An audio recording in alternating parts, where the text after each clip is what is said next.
Did you know that you could get free boxes and packages for your products? And this is going to save you a lot of money for your shipping. What's going on, everybody? My name is Mr. Leong. In this video, I'm going to go over the basics, kind of a shipping and packaging 101, so that you know how to ship a product to your customer, but also how to save money on shipping and packaging. Let's get started.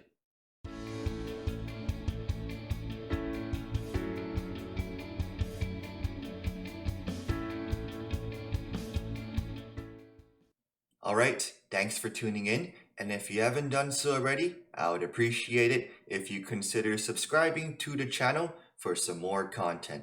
Now, shipping and delivery. If your business isn't service-based and you produce a product, chances are you're going to have to find a safe and cost-effective way to get that product to your customer. Because if you do an e-commerce business or you sell online, the customer could be located anywhere across the country or even internationally.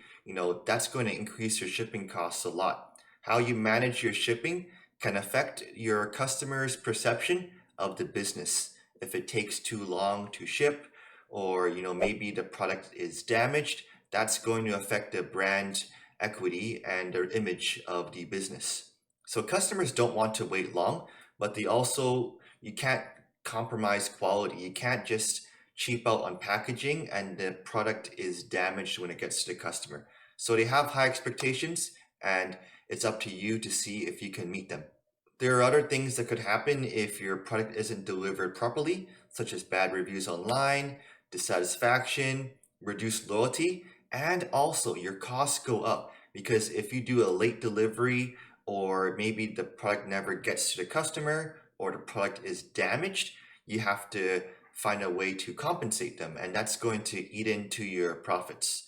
Other things to consider when packaging and shipping include the weight of the package, where the customer is located, and also the dimensions. In this video, I'm going to show you some things to consider and how to go from the package to the finished product and to the customer. Now, the first thing that you want to do when you think about shipping is to partner with a carrier. Now, here's what I mean. There's a few larger shipping companies that I think it's really good to build really good relations with. Depending on where you choose, the carrier can have a significant effect on the prices and the overall service and the speed. So what I would suggest is you want to take a look at the available carriers, talk to a few representatives, and take advantage of free labels and other complimentary items designed for small businesses. If you look at the websites, you can see that it's very nicely laid out. There's a lot of resources that are there to help you with your small business. And maybe it'd be nice to set up an account. You can print labels from there. And you also want to contact some of the representatives, and they can suggest what types of packages you may need, boxes, and how to reduce costs for your shipping. And if you do a lot of business with them, a lot of volume, there's a lot of incentives for you because you can get some discounts, or maybe some days there's reduced shipping costs. So what I suggest is talk to a few representatives, pick a carrier or two that you want to do business with, and then see if you can get some resources or some boxes for your small business. Now, you may not want to use your carrier's free packages or boxes because you want to spend some more time personalizing the packages, adding your logos. So what you might want to consider is you want to buy some blank boxes or packages. There are plenty of places to purchase them from. You can go to Amazon, you can go to like a supplier, and then buy boxes in bulk. That way you can decorate them and personalize them. Your choice of mailers or boxes is going to affect your costs and your overall brand image. So it really all depends on the products that you produce or sell to your customers. Now, if you produce something like candles and you put it into like a mailer bag, of course, it's going to get damaged and destroyed. So one of the things that you have to consider is the product and how to properly package it and store it. So you could talk to a carrier representative on maybe the type of package that will be best suitable for your product. This PowerPoint is really designed to get you to sort of build your own studio where you can package, print off shipping labels, all from the luxury of your own home or your small business. So there are some things that I think are essential to have so that you're not always going to the post office to ship products and assembling everything there. So a scale is definitely important, a thermal printer for, printing off labels, and kind of a regular printer for invoices are things that I think are necessary when shipping a product.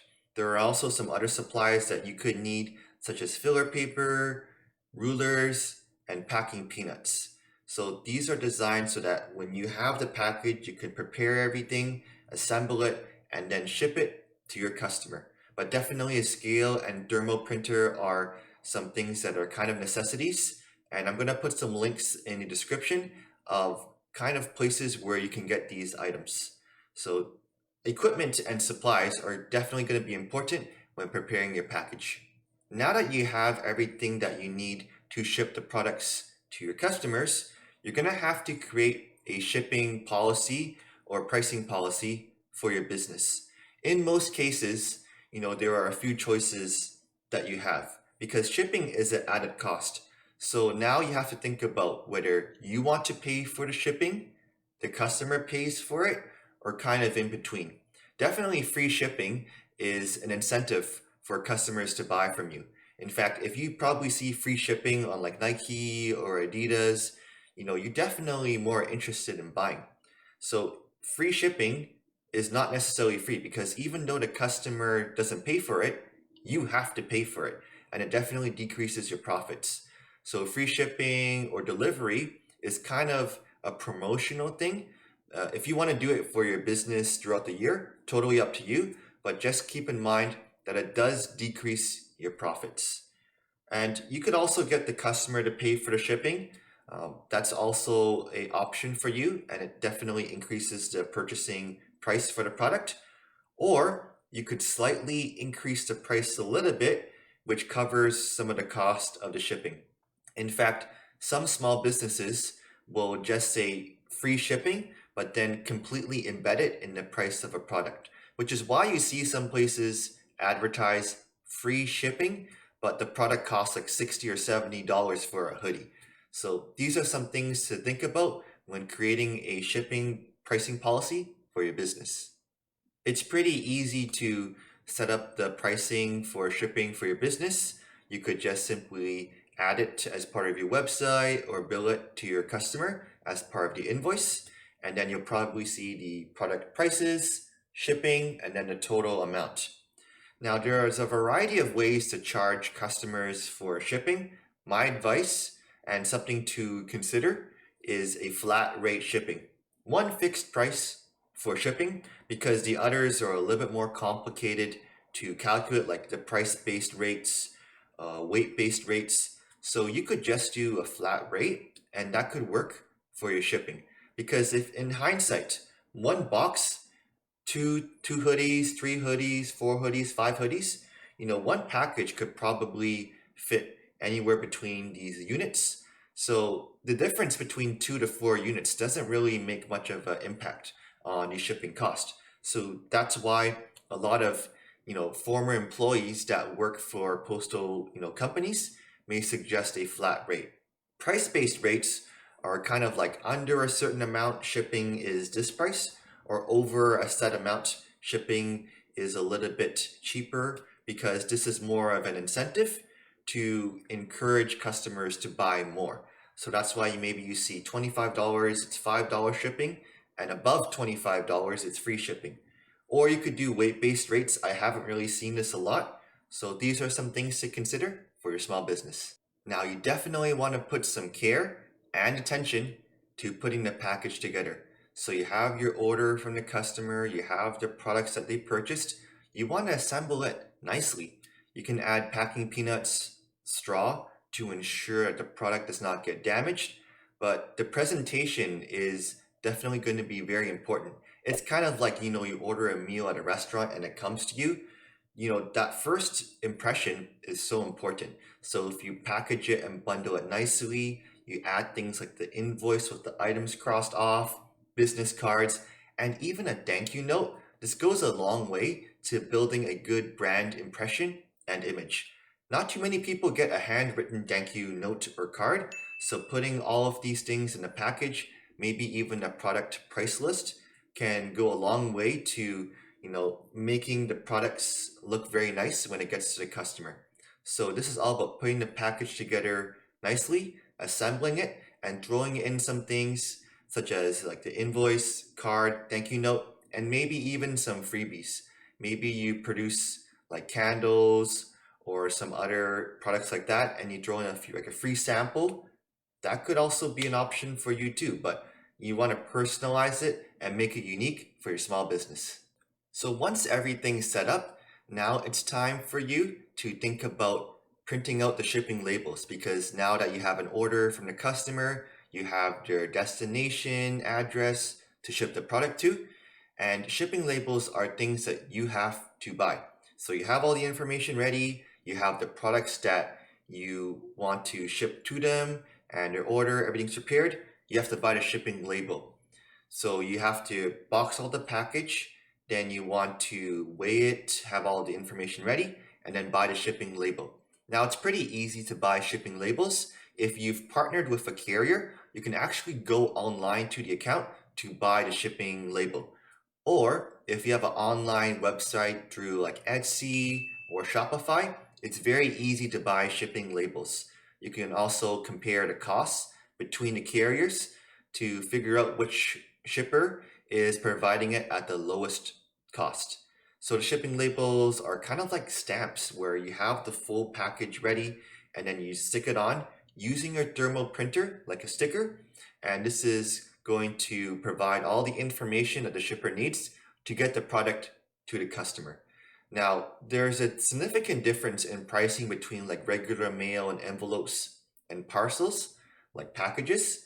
So that's something you might want to talk about with your shipper or the carrier's representative to see how you can reduce the cost for your shipping.